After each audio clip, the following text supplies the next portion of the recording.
probably right into the sports stuff maybe, or you know what we should do is we should recap the Oscars about that fucking mishap at the end. Did you watch that? Yeah, I was watching that live. So I was going back and forth between that and I just got home and I caught the last few. There was something else I was watching that night. Oh, I was watching the replay of the golf, which is funny to me. I watch replay of a golf versus the actual Academy Awards. All right, we're actually recording right now, so we can just start anytime. All right, welcome back to Hardheaded Productions number 5. We're normally joined with Brandon. I'm John. Normally Brandon's here. He can't make it this week. He has a new job and has some hours change. So this is kind of, we're going to call it 4.5/5 or something like that. He'll be back on Monday or Tuesday. We'll start recording the beginning of the week instead of the end of the week. But we do have Ellis with us this week. He was here last week, and welcome back, Ellis. Good afternoon. Thank you. So we have a couple things we talked about last week that I want to recover or talk about again, kind of recap. The Oscars, we kind of finished up last week talking a little about that, and then there was this big thing at the end where I guess La La Land didn't really win, and then Moonlight did win, and then what's his name, Warren Beatty and Faye Dunaway came out there and kind of, I guess they just can't handle the wrong envelope or something like that, which is funny, but yeah, they got Price Waterhouse, who's been doing the envelopes for years. They have usually 2 envelopes depending on which side of the stage you're gonna enter. Yes. So they got handed the wrong envelope, and Warren Beatty was kind of hesitating. He kind of shows Faye Dunaway, and she goes, "Oh, La La Land," because it said it was Best Actress. Best Actress. What's her name? I forget her name already. Yeah. So they read that one, and so she just said La La Land. So they all got up. She kind of looked. It looked like she thought he was messing around a little bit, like he was screwing around, and then he wasn't. He was just confused because he's like, "Wait a minute, this doesn't say Best Picture. It doesn't say anything like that. It just says this actress's name." And he's like, "Wait a minute." So he's looking. He looked back in the envelope too. Yeah. He like looked at it. He was like, "Ah." He's like, she's like, "Oh, stop fooling around." He just goes, "All right, you read it." So he kind of, people are saying he threw her under the bus, which I don't think he did. He wasn't intentionally like, "Oh, I don't know what's going on." I just think it was. I mean, they're just. I don't know. He's what? He's over 70. They're both in their 70s. Yeah. He's got. I mean, that was the 50th anniversary of the Connie and Blythe. Yeah. Bonnie and Clyde. Bonnie and Clyde. Say it like buckwheat. So they. So yeah, 50th anniversary of that. So they're in their 70s for sure. Yeah. You could, I mean, not being an ageist or anything, but get somebody out there that can think on their feet and be a little bit quicker and quick-minded and be like, "Wait a minute, this says Best Actress," to look to the sidelines and go, "I think you guys gave us a wrong envelope. Can we just get this cleared up real quick? Yeah. Can somebody double check?" Before it turns into this thing.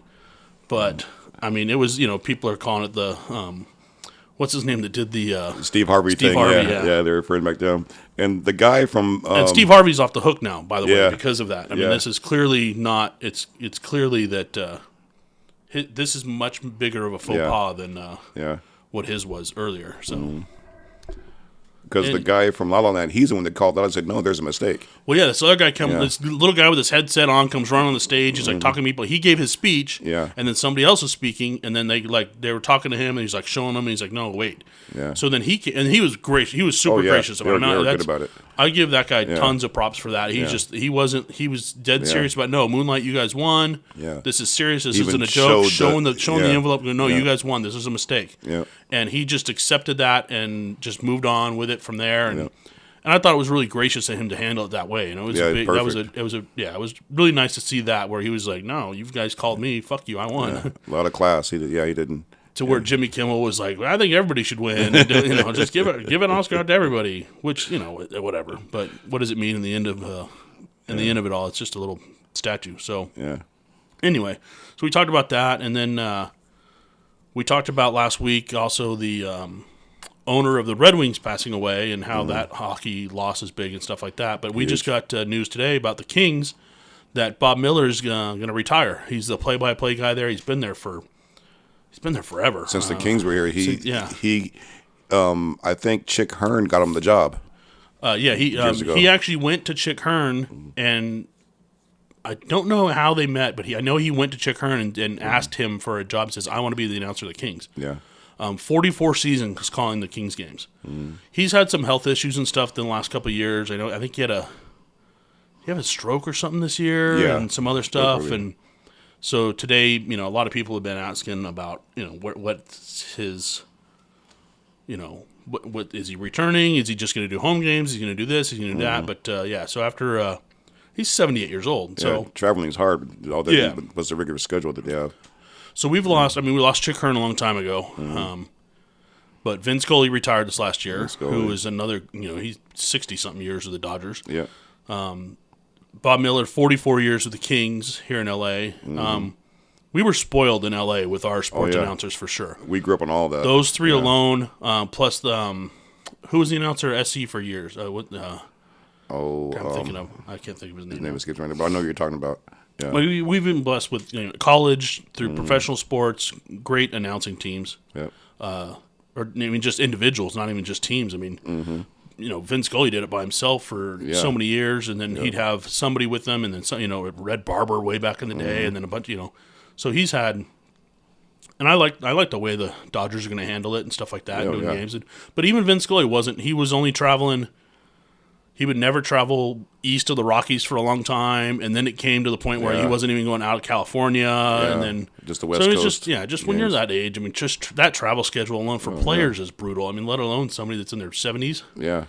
So that wants to be time with their family and grandkids and things like that, and I mean, so. Because they do the whole thing. The players do. They check in the hotel at the same time. They fly with the team. They They fly with the team. They check in the same hotel. They have to be at the stadium early because they're getting stats on other players and other things, and getting interviews and stuff to talk about. And they have a team with them. Yep. With statisticians and things like that. And I mean, it's a big production that people don't realize of what goes on behind the scenes with a lot of these teams. It's just like being a player. You got basically almost the same players schedule. have it easy. The players have everybody do it for them. They have people that move all their equipment. They have people that they pack a player's bag for themselves. Yeah. They don't have to book their own hotel rooms. They don't have to book any of their cars or vehicles.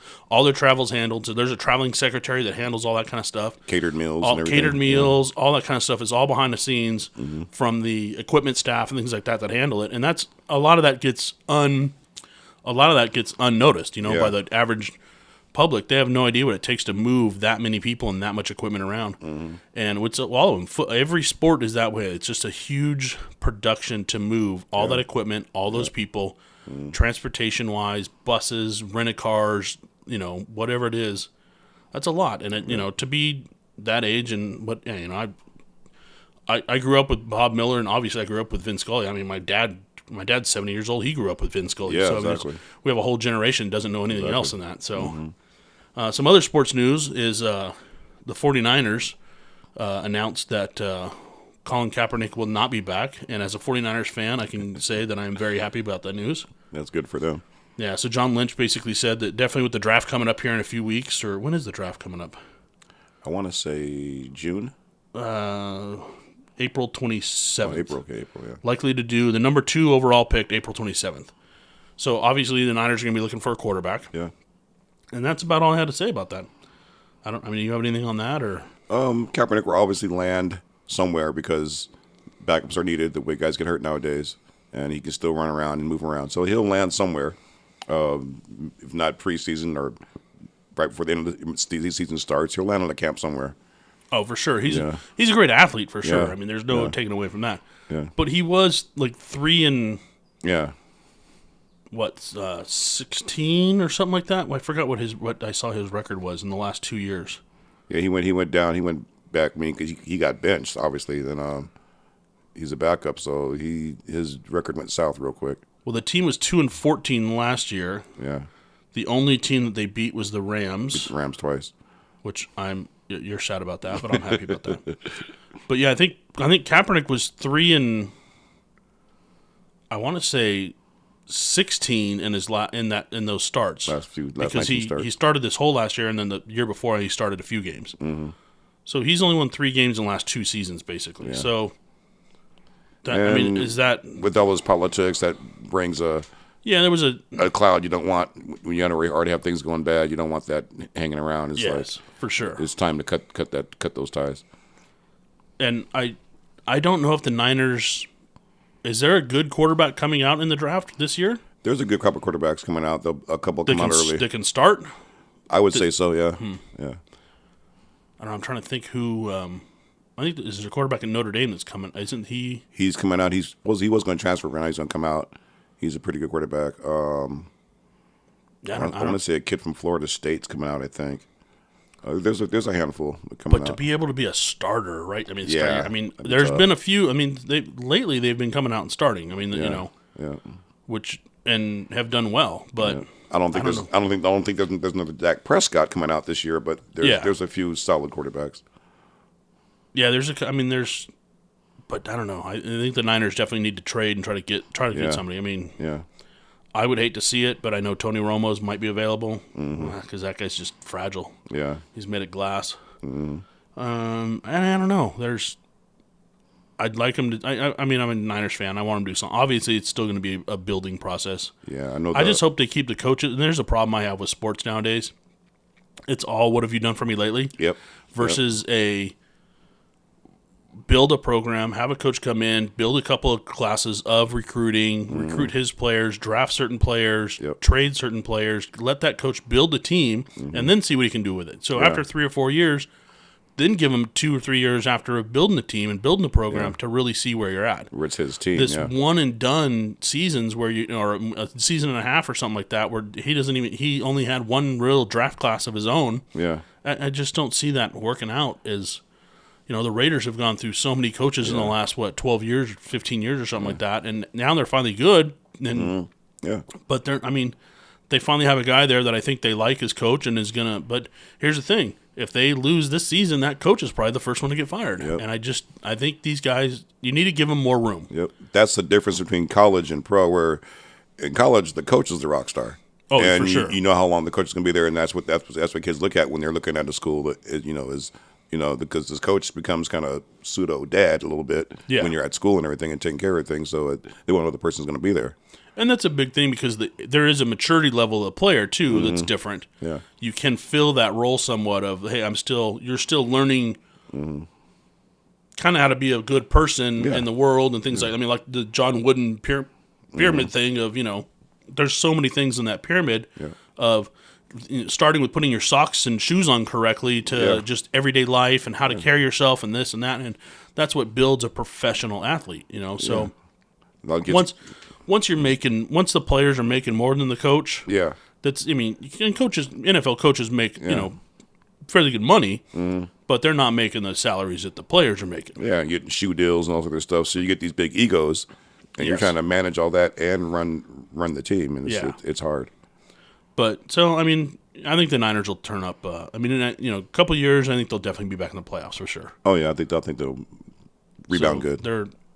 They had a solid fan support and base and stuff like that. They're not going to go anywhere anytime soon. And they're not moving and all this other stuff. No, they just got a brand new stadium, so they're not going anywhere soon. Yeah, so that's they have a good solid thing up there. So the other thing is, I saw in the news this week is with. Well, Donald Trump's been obviously in the news, and his whole slogan was "Make America Great," and one of the things was jobs. Yep. And I pulled a couple of stories up this week about jobs that Home Depot's hiring 80,000 people for the spring, and Lowe's is hiring another 45,000 people for the spring, which is seasonal employees, but they are going to keep a certain percentage, I'm sure. We kind of talked about that a minute before we started here. Yep.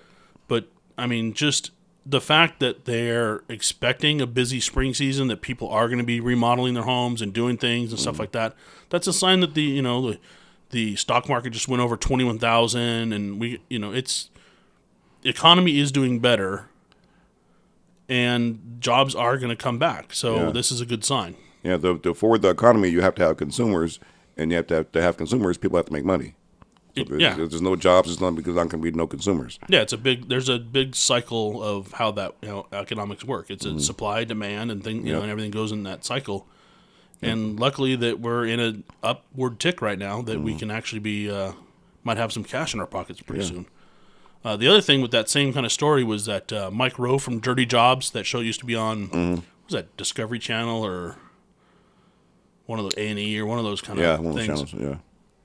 He was on. I guess he went and testified to Congress earlier in the week, basically saying about the importance of let me see what it is. Where did he see it? Right here. He added the skills gap is very as important as the unemployment rate. Yeah. And the skills gap is what he's talking about there is college-educated jobs and college and university jobs versus just basic trades. And we talked about trades last week a little bit, and we were talking about prisons and things like that and bringing these trades back there. Yeah. The trade industry is, he said right here, that there's 5.6 million available jobs right now that are available for you don't need to have this, college degree to get these jobs right now. Yeah, because not everyone's going to be able to do a tech job. Not everyone's going to be computer savvy or tech savvy, and especially a lot of our older employees that didn't grow up with all that stuff. These youngsters, yeah, that's using a computer or a phone nowadays is like riding a bike for us back in the day. Oh yeah. So they're but guys like us who are our age, roll up the sleeves, just get dirty, get the job done. We need to bring that back. Well, and jobs, just we still need there still needs to be construction. There still needs to be mechanic work. There still needs to be air conditioning, electrical work. There still needs to be all these trades and the apprenticeship type thing. Like people don't talk about that anymore. Of going through an apprentice program, going through to become a journeyman. Yep. To there's these programs are available out there still, and a lot of them are union based and things like that. And there's there's problems with that. And there's problems there's we could talk about unions for a whole exactly 6-show episode if we wanted to. There's jobs out there for people right now. If they it's just, and what he said something too is his quote was kind of funny. He says, "If you want to make America great again, you've got to make working cool again." Exactly. And the whole problem, and what he was talking about was, for years we were taught, and I grew up under this, taught that for you to do something, you've got to go to college, you've got to get a 4-year degree, you have to go to university. This is what's important in the world today.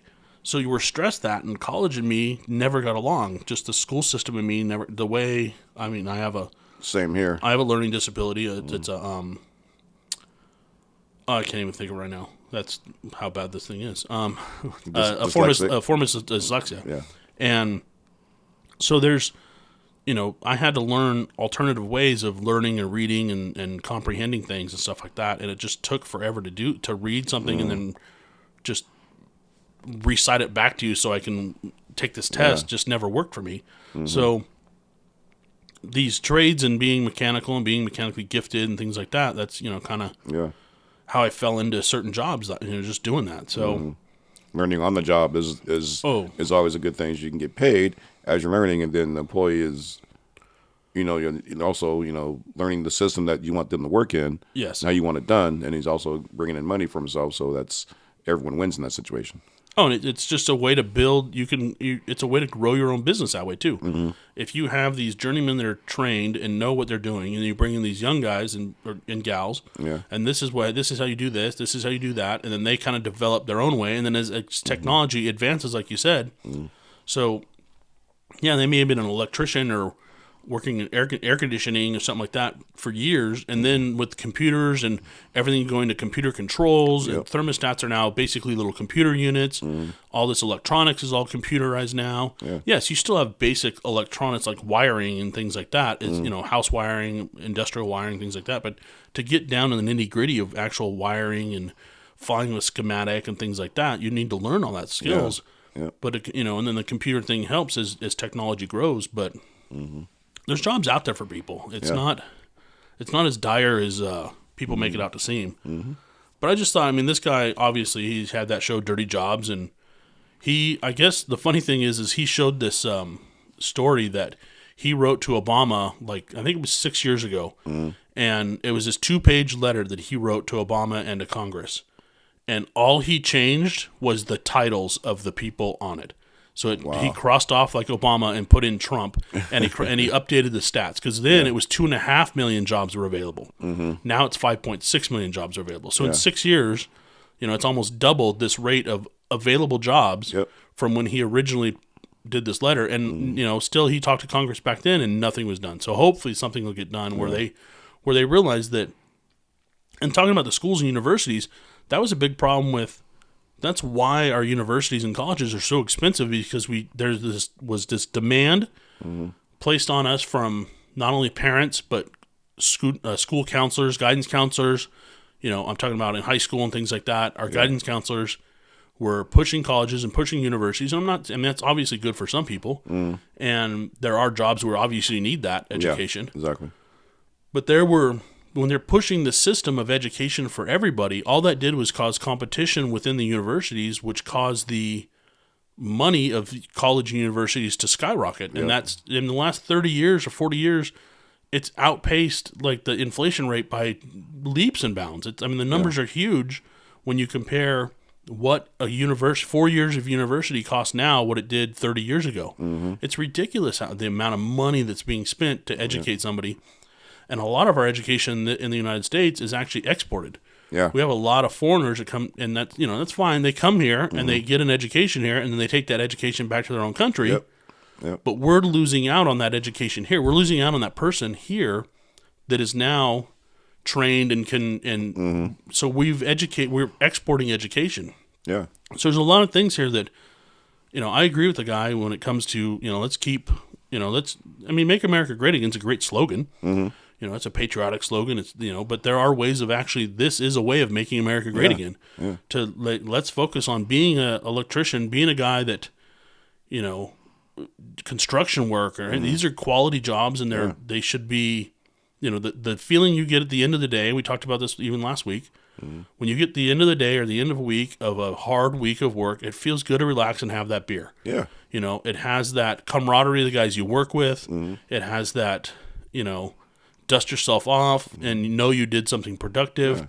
Yeah. You sleep better at night knowing you were productive. Yeah, you come home and you come home to your wife and you put groceries on the table and you have that pride of, your family sees you, taking care of things, and your kids grow up seeing that, and that's what they want to do. Because kids are, for the most part, going to mimic what they've seen as they, in their years of teenagers and whatnot. Well, and that's the way, and that's the way through history. If you go back to, I'm talking thousands of years of history. Yeah. These trades, you had the village and it had the blacksmith, and there was the blacksmith. And what did his kid do when his kid got of age? He became a blacksmith. And what did that kid do? He became a blacksmith.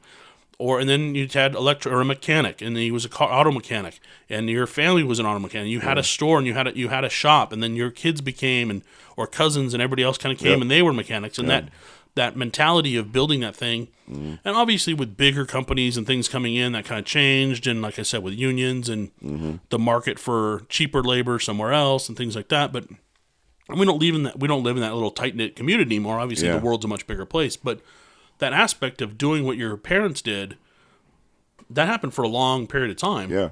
And I'm not saying that everybody has to do that.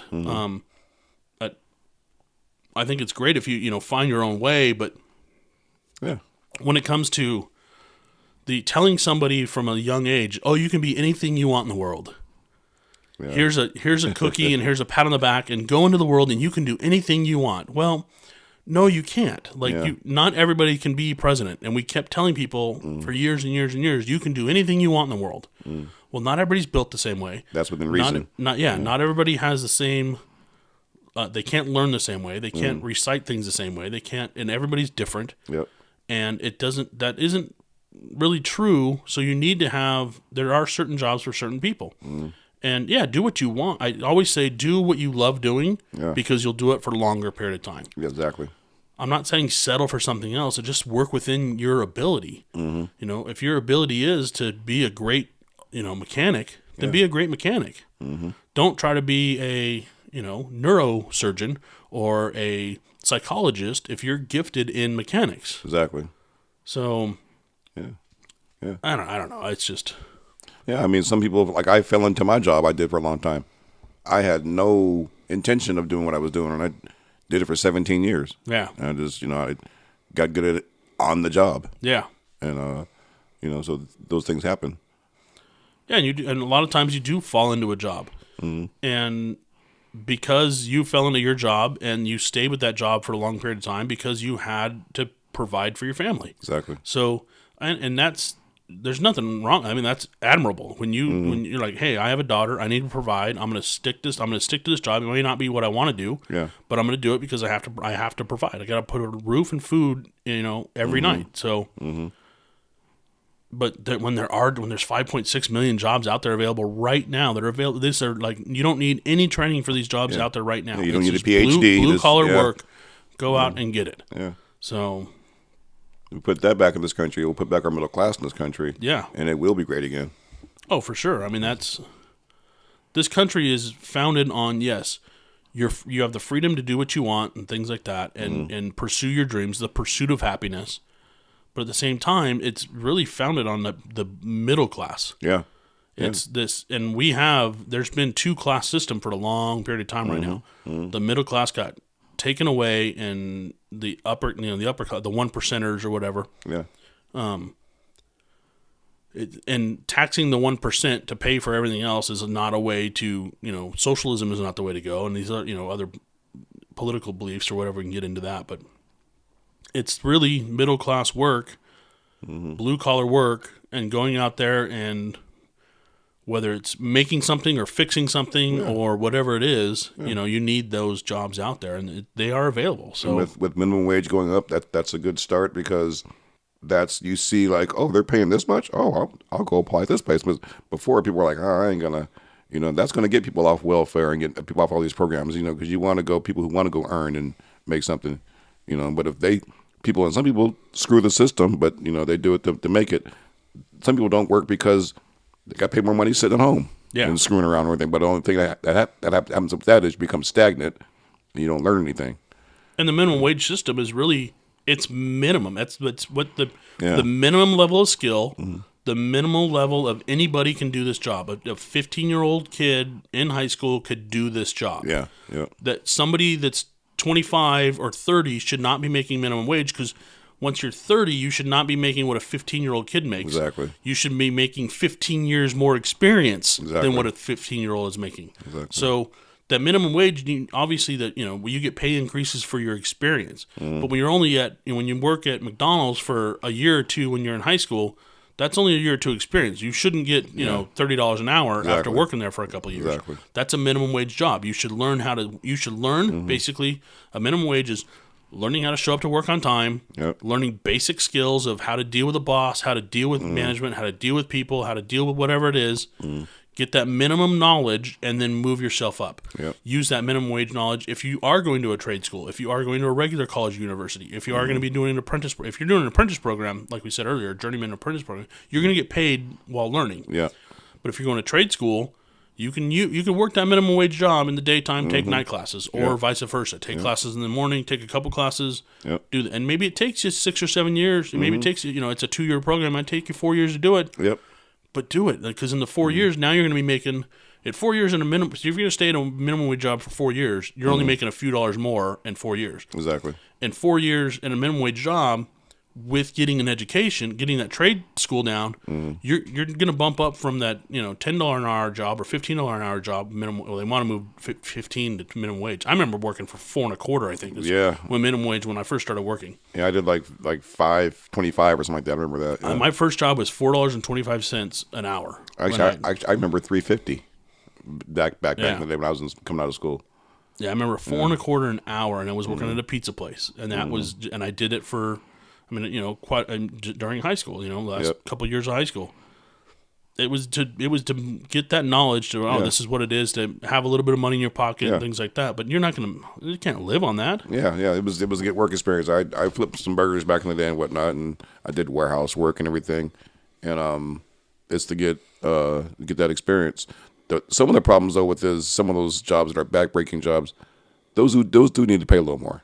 Oh, for sure. You got some guy killing himself for $9 an hour. That's just ridiculous. I mean, that should be paid way more. And then companies are gobbling up profits because they don't want to pay out just a little more money, and that's just wrong. And yes, I completely agree with that. If you are, my dad basically doesn't have any cartilage left in his back because he was doing a warehouse job, loading pallets and stuff like that for years and years and years. He did physical labor all his whole life. So that just wore down all the cartilage in between his spine. So he has hardly anything left in there. His spinal cord is the same length. The spine itself is shrunk, which means everything in there is like pinched. It's like when you're, so it's like a giant, it's like the biggest nerve in your body is a pinched nerve. So he has back problems to this day because of that. But at 70 years old, you're not going to go in and have a, spinal surgery at 70 and put new little rubber grommets in between all your vertebrae. That's way too much surgery for somebody that's, so he's in pain every single day, but it's because he worked those hard jobs. Yeah. So, and those are the kind of people that make our country go.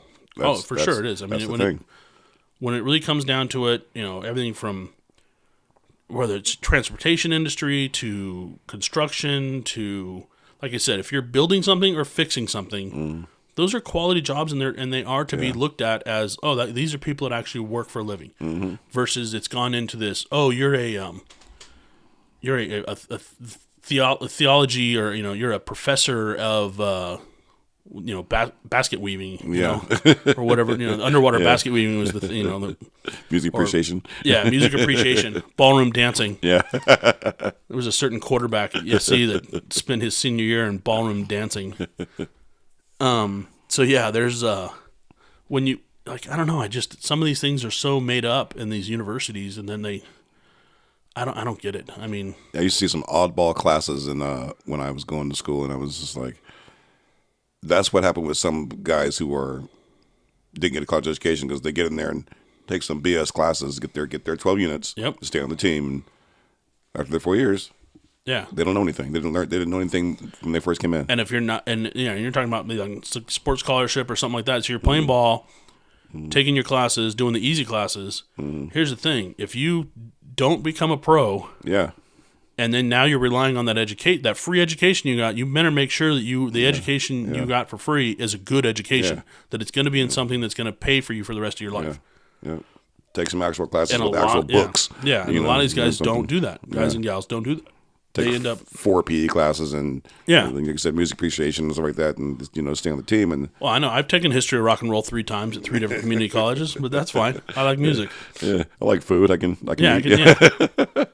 Some of my culinary classes were, we'll do this one again. But it's you can't just take the fun ones, man. You gotta. And that's the thing. I worked at a car dealership. I worked as a part-time entry-level diesel mechanic at a car dealership, at a truck dealership up in Washington State, and just a part-time job. And 2 of the guys there were former NFL players that didn't make it, and they were car salesmen. They were truck salesmen. They were selling diesel trucks. Wow. And you walked into their office, and they had, I think one was a Minnesota Viking, and I forget what the other. When you walked in his office, it was all this decked out stuff. It was Minnesota Vikings gear, all his team pictures, his photos. So he had all this stuff in there. Like I said, the office is decked out and all this stuff, and he was a salesman, a car salesman. I had guys working under me, and I was when I was boss of security, and former war veterans and former they had good jobs, but their pension wasn't enough to where they were working for me part-time or a couple days a week or whatever. And it's kind of sad, because I felt odd a lot of times directing them what to do when they probably should be the one telling me what to do. That's the thing too. Getting our vets to work is a big thing, and I truly fully support that. And there's organizations out there that do support that, and I know Wounded Warriors is one of them. There's I'm drawing a blank on all these right now. I'll put up pictures on the YouTube site here. What I'm thinking of right now. But I know there's quite a few organizations, and good organizations that they're vet owned, vet run, that can train you. They'll give you job skills training as far as interview skills, things like that. How to sell yourself, because you have these skills of how to build your resume and how to build your resume, and coming out of the military, these guys have these skills of a system that works. And if working in a system, working with somebody that is a superior to you, working over people that are under you, working under stressful situations. They have these skills, and you need to be able to put that down on a resume and really sell yourself as that. And I think companies should definitely employ veterans first. I loved having veterans on my staff, because I wouldn't have to say everything 6 times. It's just exactly. At this time, do this and done. I know Brian Stan of the UFC. He was a former Marine captain. Went to West Point, things like that. He's also a Silver Star winner. I know an organization he works for, and I can't think of the name of it off the top of my head. I will look it up and put a slide up here on the YouTube thing for it. But he does that. It's a program like that. It's a resume building. It's a interview building, and I think the government definitely should help businesses that hire vets, like give them a better tax rate, give them a better, and because it's just just give them some sort of stipend type program to where if you're hiring veterans, you get this kind of break. Yeah. If you're, we have a huge workforce out there available, and there's 22 a day right now veterans that commit suicide. 22 a day.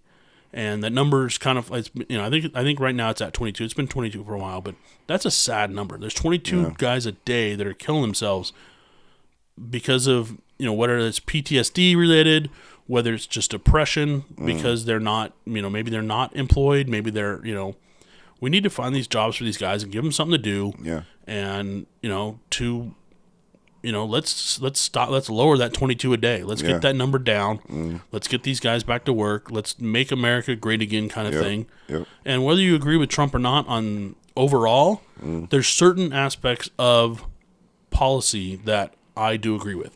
And putting people back to work is a big one of them. It's a huge thing. Well, you don't have to vote for that person, but that's the person that's in office, so we have to get behind him. All this bickering back and forth is not going to get nothing done. And like I said before, I may not agree with 80% of what he says, but there's 20% I can agree with, and that 20% I'm going to back 100%. Yeah. And once you are with somebody and you agree 20%, now you can increase that percentage of you can bring him to your side in a way. We can have a conversation and we disagree on something, but we agree on one thing. We can take that one thing and build on that one thing. And then all of a sudden you have this great working relationship and everything with somebody based on this one little thing. So, but yeah, that's, basically, jobs. Let's get people back to work again. That seems like a good idea. Yep. So I pulled up this other story that I just thought would be hilarious. And it's... and it will be hilarious. This is maybe the shortest conversation we've ever had here on the podcast. There's a story in the USA Today that basically says increase in labiaplasty as women strive for normal look. So basically they're getting surgery on their pussies to make their vaginas look better to a certain standard. This, to me, as a 43-year-old man in 2 weeks, is the craziest fucking thing I've ever heard. Yeah, I really never concerned too much with curb appeal. Did you say curve? Curb. I think you said curve. Curve. Either one. Yeah, I think curve appeal works for that I area. mean, you appreciate a woman who keeps her hygiene intact and everything. That's greatly appreciated. If especially if she wants certain favors. But I mean, you gotta work with what God gave you. I mean, it's just a little. Yeah, this whole story is just, and obviously, and this story gets into some stuff about, yes, obviously, if it's a medical condition that's causing somebody discomfort, yes, I agree. Take care of something down there. Yeah. But if you're just doing it to look, because it says for a normal look, if this is just like, getting bigger breasts or higher cheekbones or a narrower jaw or removing a rib to make yourself a little skinnier, or I just disagree with all this surgery to make yourself look a certain way. I mean, if you're doing it for yourself, go right ahead. If you're doing it to make yourself look better, so when you look in the mirror, you feel better about yourself, great. If a woman is doing this because she wants a man to look at her and appreciate her because she looks better, that's bullshit. Find a different fucking man. It's also find a man. Stop finding boys, first of all. That's first thing. And also, it's dangerous too because people have died or gotten paralyzed doing those kind of surgeries. Oh yeah, they're not guaranteed. Something can go wrong. I saw on the Dr. Oz show. They did a whole show on that. This lady came on and her face was paralyzed on one side because she went and got the lips bigger and all this like that, and something went wrong and surgery wasn't done right And this article definitely addresses that. It gives you this plasticsurgery.org website to go to, which I guess stresses the doctor here that I think was talking about this says stresses the women that are interested in the procedure should do their homework before choosing the surgeon and use resources like plasticsurgery.org to ensure they choose the correct person. You want to go if you're getting surgery done, Go get it, whatever surgery it is. If you have to have your tonsils out, go find a guy that does all he does is tonsils, and he's done 40,000 of them, and he, that's his particular field of what he does. That is their particular field. Yes, go to and this is of the 1.8 million cosmetic surgery procedures performed in 2016. 1.8 million in 2016 alone. I wonder if that's worldwide or in the U.S. According to the HBS, there were 17.1 million surgical and minimal invasive cosmetic procedures performed in 17 million performed in the U.S. And this is 17.1 million surgical and minimal invasive cosmetic procedures. So, I mean, in that, I'm thinking that may be Botox and things like that, too. Yeah. Of the 1.8 million cosmetic surgical procedures performed in 2016, the top 5 are breast augmentation, liposuction, nose reshaping, eyelid surgery, and facelifts. Ladies, if you're doing this for a man so he likes you better, don't. Get a different man. Exactly. Or like I said, stop. I mean, get a man. Don't get the boy. Get a man, yeah. Don't get the boy. Get a man. There's a big difference between a boy and a man. And a man is something that's got to be a man out of the bedroom, not just in the bedroom. Yes. Anybody go in the bedroom. A man is something that takes care of business outside of the bedroom. He takes care of it everywhere. He's definitely somebody that is, equally to your passions and pursuits and things like that. He's going to support you as much as you're going to support him. In all phases. All phases of life, whether it's, work, home, everything, raising kids. There's a passage about, I don't know if it's in the Bible or just some sort of old school saying about being equally yoked. And it's what they're talking about is like oxen when they're like a plow, like a farmer's like plowing his field, and he has two horses and they're linked together. That big, that's called a yoke. So these ox are pulling this yoke so he can plow the field. Yeah. If one ox is like 40% stronger than the other one, the whole thing will get off tilted, and he can't farm in straight lines. So that's talking about partnerships and marriages and stuff about being equally yoked, meaning that husband and wife need to be equal partners together. It's not this. I'm not saying this needs to be male dominant, and then the man needs to take care of this and take care of that. I'm saying they need to be equal. True equality to move forward in a straight line together. Stop this bullshit of you're doing this. If you're getting your vagina surgically altered so your man will like you better, don't fucking do that.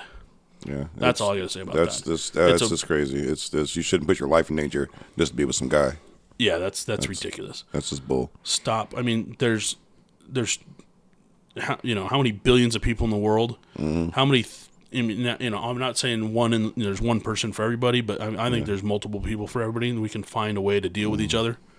But just, man, I mean, not lower your standards, but just alter your standards a little differently so you're not just in this weird thing of, I don't know. People get taken advantage of because the person finds someone with low self-esteem and they prey on that.